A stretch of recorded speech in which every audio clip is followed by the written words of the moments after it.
রব্বুল আলামিন সূরাতুত তাওবার 112 নম্বর আয়াতে আল্লাহ রব্বুল আলামিন কুরআনুল কারীমে জানিয়ে দিয়ে দিলেন আত-তাইবুনাল আবিদুনাল হামিদুনাস সাইহুন الراكعون الساجدون الآمرون بالمعروف والناهون عن المنكر والحافظون لحدود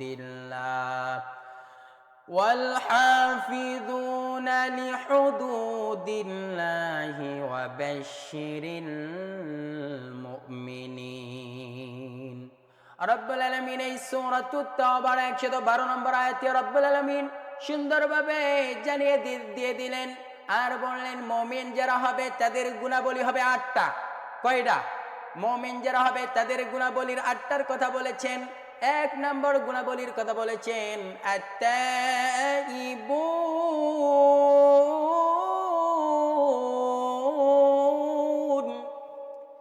1 নম্বর বলেছেন আত-তাইবুন, তারা হবে তওবাকারী। মুমিন যারা হবে তারা হবে তওবাকারী।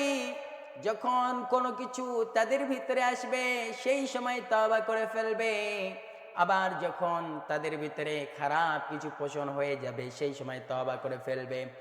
এমনকি আবার যখন তারা কোনো গুনাহ করবে, গুনার কাজের মধ্যে লিপ্ত হয়ে যাবে সেই সময় তারা তওবা করে ফেলবে।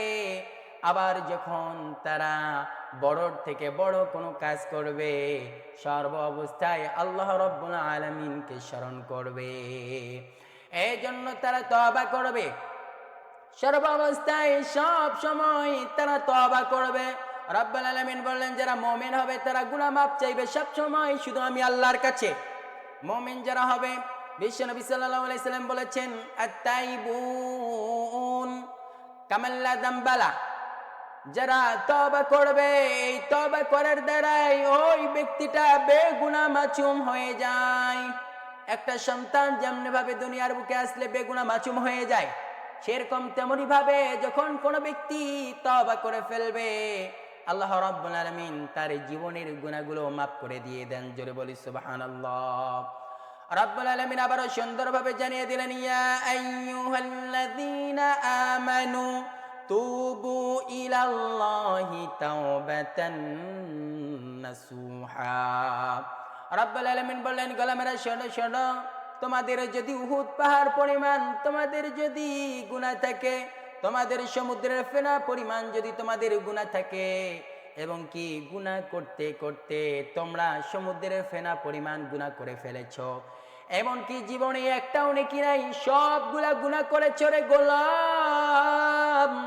ওই গুনাহ করার পরে তুমি যখন আমার কাছে তওবা করেছো আর বলেছো আল্লাহ ওই গুনাহ করেছি, জীবনে কখনো আর ওই গুনাহগুলো করব না। রব্বুল আলামিন বললেন গোলাম তুমি যখন আমাকে বলেছো আল্লাহ ওই গুনাহ করেছি আর কখনো ওই গুনাহগুলো করব না, রব্বুল আলামিন বললেন গোলাম তুমি বলার সঙ্গে সঙ্গে তোমার ওই পূর্বের ওই সমস্ত গুনাহগুলো মাফ করে দিয়ে দিলাম। আল্লাহু আকবার। আল্লাহ তাআলা মাফ করে দিয়ে দেন। এরপরে রাসূল সাল্লাল্লাহু আলাইহি সাল্লাম বলেছেন প্রত্যেক 3 সময় যারা তওবা করবে রব্বুল আলামিন তাদের সমস্ত গুনাহগুলো মাফ করে দিয়ে দেয়। 1 নম্বর হলো ফজরের সালাতের পরে যখন ইস্তিগফার পাঠ করবে, 2 নম্বর হলো মাগরিবের সালাতের পরে যখন ইস্তিগফার পাঠ করবে, 3 নম্বর হলো যখন ইশার সালাত আদায় করার পরে যখন আস্তাগফিরুল্লাহ পাঠ করবে। রব্বুল আলামিন বললেন তাদের জীবনে আর কোনো গুনাহ থাকে না, সবগুলা গুনাহ আমি আল্লাহ মাফ করে দিয়ে দিলাম। জোরে বলি সুবহানাল্লাহ। এই জন্য বারবার তওবা করার দরকার আছে না নাই? মুমিন যারা হবে প্রত্যেকটা কাজে যখনই তার অন্তরের ভিতরে খারাপ কোনো কিছু জিনিস পয়দা হয়ে যাবে সেই সময় পড়বে আস্তাগফিরুল্লাহ। কোনো খারাপ কিছু জিনিস তার দৃষ্টি আকর্ষণ হবে, দৃষ্টিতে পড়ে যাবে, সেই সময় পড়বে আস্তাগফিরুল্লাহ। মুমিনের যখন এরকম কোনো কিছু জিনিস খারাপ কোনো মন্তব্য আসবে তখনই পড়বে আস্তাগফিরুল্লাহ। এই জন্য একজন যুবক শুধুমাত্র ইস্তিগফারের সাথে লেগেছিল, ইস্তিগফারের সাথে লেগে থাকার কারণে মুস্তাজাবুদ দাওয়া হয়ে গেছে। আল্লাহু আকবার। ওই ব্যক্তি আল্লাহর কাছে যা দোয়া করেছেন সবগুলো দোয়া রব্বুল আলামিন কবুল করে নিয়েছেন। এই জন্য আমাদেরকেও বেশি বেশি করে তওবা করার দরকার আছে না নাই? আমাদেরকেও বেশি বেশি করে তওবা করতে হবে। রব্বুল আলামিনের কাছে যদি দামি হওয়া হতে চাও, আল্লাহর কাছে যদি দামি হতে চাও, মুখলেস বান্দা হতে চাও, খাস বান্দা যদি হতে চাও, তাহলে কি করো? বেশি বেশি করে তওবা করো। আস্তাগফিরুল্লাহ আল্লাযী লা ইলাহা ইল্লা হুয়াল হাইয়ুল কাইয়্যুম ওয়া আতুবু ইলাইহি লা হাওলা ওয়ালা কুওয়াতা ইল্লা বিল্লাহিল আলিয়্যিল আযীম। বেশি বেশি করে যারা তওবা করবে তারা আল্লাহর কাছে অনেক দামি হয়ে যায়। আল্লাহু আকবার। এইদিকে দেখেন, তাকিয়ে বারবার তাকিয়ে দেখেন, ইমাম আহমদ ইবনে হাম্বল যখন তিনি কি করেছেন, এই হাদিস যখন প্রচার করতে যখন বাইরে গেলেন, লিখতে যখন গেলেন, তিনি যখন এই হাদিসকে খোঁজার জন্য যখন গেলেন, এশার সালাত এক মসজিদে আদায় করলেন। আদায় করার পরে ওই মসজিদে আর জায়গা হলো না, ওই মসজিদে তাকে থাকতে দিল না। এবার যখন ইমাম আহমদ ইবনে হাম্বল বেরিয়ে আসলেন, ইমাম আহমদ ইবনে হাম্বল বেরিয়ে আসলেন, আসার পরে দেখে, ওই দিকে তাকিয়ে দেখলেন একজন যুবক রুটি বানায়, তারপরেও পড়ে আস্তাগফিরুল্লাহ। রুটি যখন বিক্রি করে তারপরেও পড়ে আস্তাগফিরুল্লাহ। আবার যখন সে কি করে, টাকা যখন রাখে তারপরেও পড়ে আস্তাগফিরুল্লাহ। ইমাম আহমদ ইবনে হাম্বল বলে, এ যুবক, তুমি শুধু সুপার গ্লুর আঠার মতো ইস্তিগফার পড়েই যাচ্ছ, কারণটা কি? এবার বললেন, আমি আল্লাহর কাছে যা চেয়েছি তাই পেয়েছি, আল্লাহর কাছে যা চেয়েছি তাই পেয়েছি। আল্লাহ আমাকে মুস্তাজাবুদ দাওয়া বানিয়েছেন। আল্লাহু আকবার। ওই ইমাম আহমদ ইবনে হাম্বল যখন বললেন, হে যুবক, তুমি শুধু দেখি এই ইস্তিগফারের সাথে সুপারগুলোর আঠার মতো লেগেই আছো, তখন বললেন, এই ইস্তিগফারের সাথে লেগে থাকার কারণে আল্লাহ আমাকে একটা উপহার দিয়েছেন, সেটা হলো আমি মুস্তাজাবুদ দাওয়া হয়ে গেছি। আমি আল্লাহর কাছে যা দোয়া করেছি তাই দোয়া কবুল হয়ে গেছে। তখন বললেন, সব দোয়া কবুল হয়ে গেছে, শুধু একটা দোয়া কবুল হয় নাই। এই যুগ শ্রেষ্ঠ একজন এই হাদিস বিশেষজ্ঞ, যার নাম হলো ইমাম আহমদ ইবনে হাম্বল, তার সাথে দেখা করার আমার খুব ইচ্ছা, তাকে আমার দেখার খুব ইচ্ছা ছিল, কিন্তু আল্লাহর কাছে বারবার বলেছি, তার সাথে আমার কখনো আর দেখা হয় নাই। এবার ইমাম আহমদ ইবনে হাম্বল এবার বলল, ও যুবক, শোনো, যেই দোয়া তুমি করেছো আল্লাহর দরবারে, এই দোয়াটাও আল্লাহর কাছে কবুল হয়ে গেছে। বললেন, কেন কেন বলো? বললেন, তুমি যার জন্য দোয়া করেছো, ইমাম আহমদ ইবনে হাম্বল যাকে খুঁজতে চেয়েছিলা, যার জন্য চোখের পানি ঝরিয়েছে, ইমাম আহমদ ইবনে হাম্বলকে খোঁজার দরকার নাই, আজ যে তোমার সামনে এসে দাঁড়িয়ে গেছে, তিনি হলেন ইমাম আহমদ ইবনে হাম্বল।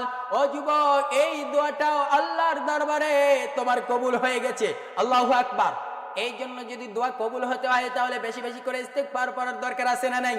আমাদেরকে বেশি বেশি করে ইস্তিগফার পাঠ করতে হবে, আল্লাহর কাছে তওবা করতে হবে। তওবার দরজা রব্বুল আলামিন খুলে দিয়েছে।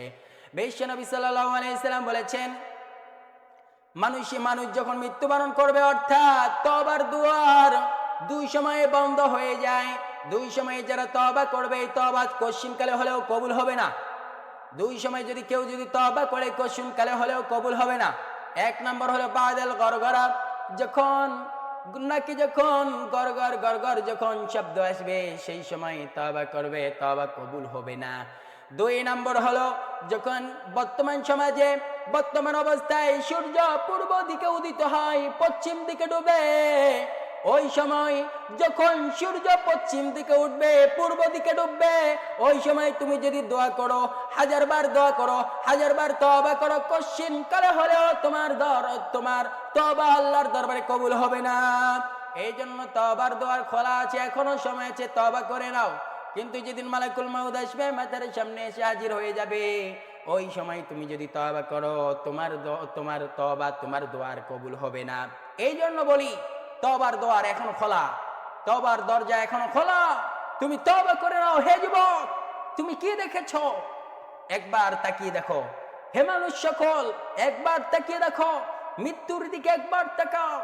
যারা দুনিয়ার থেকে বিদায় নিয়ে চলে গেছে, তারা কোনোদিন কখনো আর ফিরে আসে নাই। এই জন্য তাদের থেকে তোমরা প্রত্যেকটা মানুষ শিক্ষা গ্রহণ করো। আজ প্রত্যেকটা মানুষের শিক্ষা গ্রহণ করার দরকার আছে না নাই? রব্বুল আলামিন কোরআনুল কারীমে আরো সুন্দরভাবে জানিয়ে দিলেন আল্লাহ আবিদুন।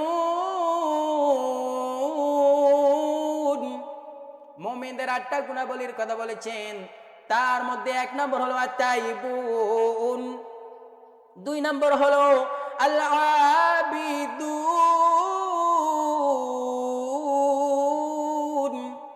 আল-আবিদুন তারা হবে ইবাদতকারী, আল্লাহর কাছে ইবাদত করবে, নামাজ কায়েম করবে, সিজদা নত হবে এবং কি মাথা নত করবে আর বলবে মালিক তুমি ছাড়া পৃথিবীর আর কারো ইবাদত আমি করতে পারি না।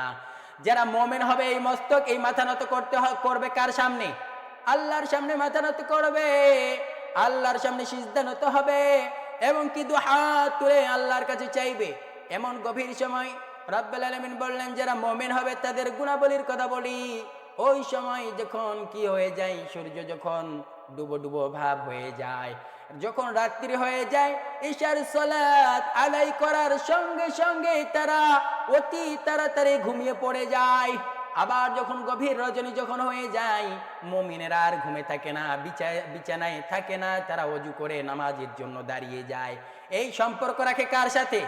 আল্লাহর সাথে সম্পর্ক রাখে। এমন একটা সময় রব্বুল আলামিন দান করলেন আর বললেন গোলামেরা শোনো, আমি আল্লাহ এমন একটা সময় দিয়ে দিলাম যেই সময় তোমরা যখন তওবা করবা, যেই সময় দোয়া করবা, ইবাদত করবা, প্রত্যেকটা ইবাদত, প্রত্যেকটা তওবা, প্রত্যেকটা কথায় আমি রব্বুল আলামিন আমার কাছে পৌঁছায়া যায়।